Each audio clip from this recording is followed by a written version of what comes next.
कभी सोचा है कि कुछ कंपनियां इतनी कामयाब क्यों होती हैं? देखिए, इसका राज ना अक्सर उनके आर्किटेक्चरल ब्लूप्रिंट में छिपा होता है, मतलब ऑर्गेनाइज करने की कला में। आज हम इसी की परतें खोलने वाले हैं। अच्छा, प्लान तो बन गया कि करना क्या है, पर अगला और सबसे जरूरी सवाल यही आता है कि भाई उस काम को करने के लिए टीम और काम का स्ट्रक्चर कैसा होगा, कौन क्या करेगा। आज हम एक कंपनी की पूरी बनावट को समझेंगे, एकदम बेसिक परिभाषा से शुरू करेंगे, फिर अलग अलग मॉडल्स को देखेंगे और ये भी जानेंगे कि ये सब इतना जरूरी क्यों है। तो चलिए शुरू करते हैं। तो सबसे पहले आइए ये समझते हैं कि आखिर ये ऑर्गेनाइजिंग चीज क्या है और क्यों किसी भी प्लानिंग के बाद ये अगला कदम इतना ज्यादा जरूरी हो जाता है। अगर बिल्कुल सीधे साधे शब्दों में कहें तो किसी एक कॉमन गोल को पाने के लिए सही लोगों, सही पैसों और सही मशीनों को एक लय में एक साथ लाना ही संगठन है। देखिए, एक मजबूत संगठन बनाना कोई तुक्के का खेल नहीं है। इसके पीछे एक साफ 4 कदमों वाली प्रक्रिया होती है। चलिए आगे बढ़ते हैं और देखते हैं कि ये ढांचा आखिर खड़ा कैसे होता है। इसको ना एक रेसिपी की तरह समझिए। आप यूं ही कोई भी मसाला कभी भी नहीं डाल सकते हैं ना, आपको स्टेप्स फॉलो करने पड़ते हैं। और यहाँ पहला स्टेप है पूरे काम को छोटे छोटे संभालने लायक टुकड़ों में तोड़ना। काम के इस बंटवारे से होता क्या है, स्पेशलाइजेशन आती है। सोचिए, एक वीडियो बनाने में ही कितने अलग अलग काम हैं। स्क्रिप्टिंग है, एडिटिंग है, डिजाइन है और फिर मार्केटिंग भी। हर काम के लिए एक अलग स्किल चाहिए। यहीं पर व्यवस्था की असली कीमत समझ आती है।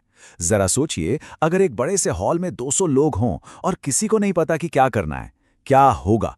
पूरा कैओस।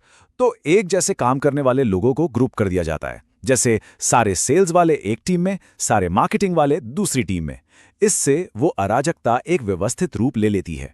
और यहीं से एक बहुत बड़ा सवाल और एक अहम फैसला सामने आता है, जिसे हम अगले सेक्शन में और गहराई से जानेंगे।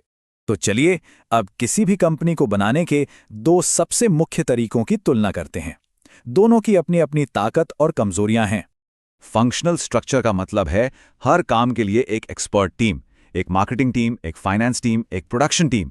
वही डिविजनल स्ट्रक्चर एक बड़ी छत के नीचे कई छोटी छोटी कंपनियां चलाने जैसा है।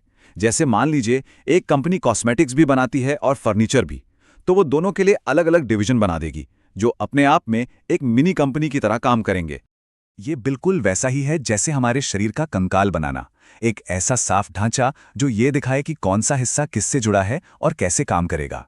इससे हर किसी को एकदम क्लियर रहता है कि उनकी भूमिका क्या है और उनका बॉस कौन है। अब देखिए, किसी भी कंपनी के ढांचे के अंदर 2 अलग अलग सिस्टम एक साथ काम करते हैं। एक वो जो कागज पर है और दूसरा वो जो लोगों के बीच है। फॉर्मल स्ट्रक्चर तो वो है जो दीवार पर लगे ऑर्गेनाइजेशन चार्ट में दिखता है, पर इनफॉर्मल स्ट्रक्चर वो है जो लंच टेबल या चाय की टपरी पर हुई बातों से बनता है।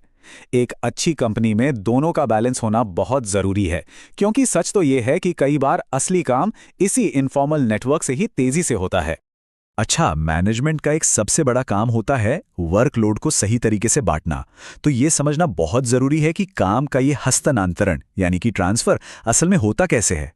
इसे सिर्फ काम सौंपना मत समझिए, ये असल में एक मैनेजर का अपने काम और अधिकार का एक छोटा सा हिस्सा अपनी टीम के किसी सदस्य को कुछ समय के लिए सौंपना है।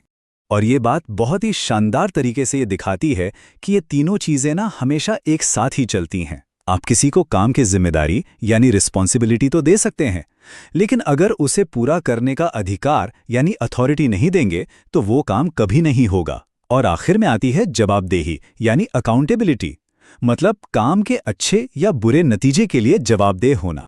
एक मैनेजर काम सौंप सकता है, जवाबदेही भी बांट सकता है, लेकिन अगर वो काम बिगड़ जाता है तो अपने सीनियर के सामने अंतिम जिम्मेदारी उसी मैनेजर की होती है। वो ये कहकर नहीं बच सकता कि अरे ये काम तो किसी और ने किया था। तो इतनी सारी मेहनत, डिजाइनिंग और स्ट्रक्चरिंग के बाद सवाल ये है कि आखिर एक बिजनेस को इससे क्या ठोस फायदे मिलते हैं। सीधी सी बात है, एक अच्छी तरह से संगठित कंपनी पानी की तरह स्मूथ चलती है, जहां संसाधनों की बर्बादी कम होती है, कर्मचारियों को आगे बढ़ने का रास्ता साफ दिखाई देता है और कंपनी के लिए तरक्की की राहें खुल जाती हैं।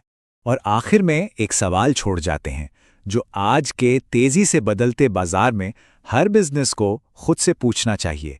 क्या आपकी कंपनी का मौजूदा ढांचा आज आपकी सबसे बड़ी ताकत है या फिर आपकी सबसे बड़ी कमजोरी? इस पर सोचिएगा जरूर।